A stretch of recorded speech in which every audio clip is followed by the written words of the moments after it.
Toujours sur la question de la langue, je dirais que la langue est un outil très imparfait et qu'on ne peut comprendre une langue que si on connaît la réalité culturelle, la réalité sociale, la réalité sur le terrain. Autrement dit, la langue n'existe que par référence à une réalité anthropologique. On sait très bien que dans un pays quand on est dans un pays qu'on connaît bien, on peut prévoir ce qui va se dire et ce qui va se faire.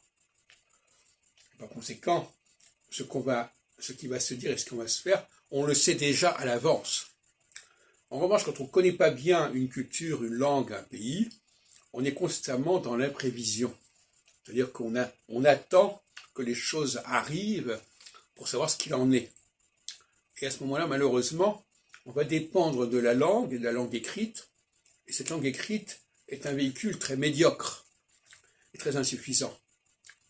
Alors évidemment, tout ça est plus ou moins éclipsé par le fait qu'effectivement, une grande partie des locuteurs connaissent déjà le sujet, savent déjà de quoi on va parler, et par conséquent, ils n'écoutent que d'une seule oreille ce qui se dit, puisque de toute façon, ils savent déjà de quoi on va parler.